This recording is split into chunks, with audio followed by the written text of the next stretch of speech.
సుధాకర్ బాబు గారు ప్లీజ్ చెప్పండి. అండి నేను మా ప్రదీప్ వారు చేసిన వ్యాఖ్యలకి కొనసాగింపుగానే రెండు పదాలు. ఇప్పుడు ఆ అమ్మాయి ఏమడుగుతుందంటే, అయ్యా మేమందరం కలిసి నీకు ఓట్లు వేసాము, నువ్వు నమ్మాము, నువ్వు అధికారంలోకి వస్తే ఈ సామాజిక వర్గానికి లేదా ఈ ప్రపంచానికి ఈ సమాజానికి నువ్వేమైనా చేస్తావని నేను ఆశపడ్డానని చెప్పిందండి. That is good. కానీ ఆ అమ్మ అర్థం చేసుకోవాల్సింది, మనందరం కూడా అర్థం చేసుకోవాల్సింది ఏంటంటే, మనకి రోబో సినిమాల్లో ఒక చిప్ తయారు చేసి రోబోకి పెడతారు. అవును, అది ఒకటేమో పాజిటివ్ చిప్ పెడతాడు, లాస్ట్లో విలను ఒక నెగిటివ్ చిప్ పెడతాడు.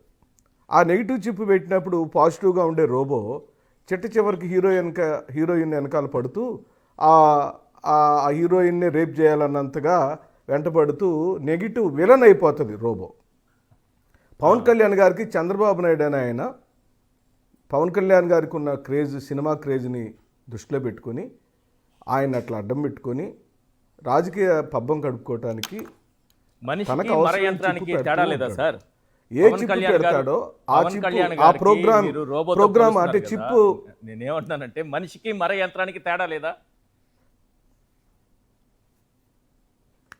అదే అంటున్నాడు. అంటే ఆయన మనిషి రూపంలో మరమనిషిగా మారిపోయాడు. అమ్మ చెప్పిందే. నేను కొంత సొంత కవిత్వాలు ఆడలే. ఇప్పుడు ఆ సాయి కృష్ణ అనే అబ్బాయి సొంత సామాజిక వర్గానికి సంబంధించిన జనసేన వీరాభిమాని, పవన్ కళ్యాణ్ గారికి వీరాభిమాని. ఆ వీరాభిమాని చనిపోయాడు. పవన్ కళ్యాణ్ గారు ఆ అబ్బాయికి ఏం స్టాంప్ వేశాడు? అతను ఒక క్రిమినల్, అతను ఒక కూనీకోరు, అతను ఒక రేపిస్టు. కాబట్టి ఇలాంటి కూనీకోర్లు, రేపిస్టులు నేరాలు ఘోరాలు చేస్తే నేను సపోర్ట్ చేయాలా అన్నాడు. ఎస్, కరెక్ట్ అండి, మీరు కరెక్ట్. మీకు దమ్ము ధైర్యం ఉంటే ఉప ముఖ్యమంత్రి గారు పవన్ కళ్యాణ్ గారు, అరవ శ్రీధర్ ఎవరు, అలాగనే తిరుపతి రాయల్ ఎవరు, అలాగనే పంతో నానాజీ ఎవరు, వీళ్ళ ముగ్గురు యొక్క వ్యవహారంలో మీరు ఏం చర్యలు తీసుకున్నారు? మీరు చంద్రబాబు నాయుడు చెప్పినట్టు చేయని ఉప ముఖ్యమంత్రి అయితే, మీరు చంద్రబాబు నాయుడు యొక్క సంఖలో ఎక్కి కూర్చోకుండా స్వయం ప్రతిపత్తి కలిగిన స్వయం నాయకుడు అయి ఉంటే, మీ ఎమ్మెల్యేలు మీ ప్రాపకంతో మీ సింబల్ పెట్టుకొని మీరు ఓట్లు అడిగితే గెలిచిన మీ ఎమ్మెల్యేలు ఇప్పటికీ మీ పార్టీలో శాసనసభ్యులుగా ఉన్నవాళ్ళు ఆడవాళ్ళతో ప్రవర్తించిన విధానం మీద మీరు ఏం చర్యలు తీసుకున్నారు? సాయికృష్ణ అంటే ఇప్పుడు తను డిఫెండ్ చేసుకోవడానికి, తను ఏం చేశాడో ఏం చేయలేదో చెప్పుకోవడానికి ఇప్పుడు ఆ అబ్బాయి లేడండి.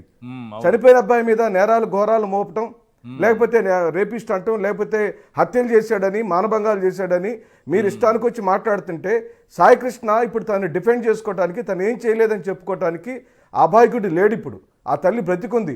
తల్లి అడుగుతుంది కూడా ఏంటి, అయ్యా నన్ను మీరు చనిపోయిన కుమారుడిని మీరు అంత అభియోగాలు చేస్తున్నారు కదా, చెప్పుకోవడానికి ఆ అబ్బాయి లేడు. కనీసం నా కొడుకు బూడిదీయమని అడుగుతుంది. ఈ ఉప ముఖ్యమంత్రి గారికి, ఈ ముఖ్యమంత్రి గారికి, ఆ షాడో ముఖ్యమంత్రి ఆయన లోకేష్కు స్పృహ లేదా? సీసీటీవీ కెమెరాలు అన్ని విజయవాడ మొత్తం నాశనం అయిపోయినాయా? విజయవాడ సిటీలో ఏ వీధుల్లో సీసీటీవీ కెమెరాలు లేవా? మార్కాపురం నుంచి విజయవాడకు వచ్చిన దాకా ఒక్క సీసీటీవీ కెమెరాల్లో కూడా సాయికృష్ణని తెచ్చినట్టుగా రికార్డ్ అవ్వలేదా? ఇదంతా కూడా సమాధానం చెప్పాల్సింది ప్రభుత్వము, ప్రభుత్వంలో ఉన్న ముఖ్యమంత్రి, ఉప ముఖ్యమంత్రి, షాడో ముఖ్యమంత్రి.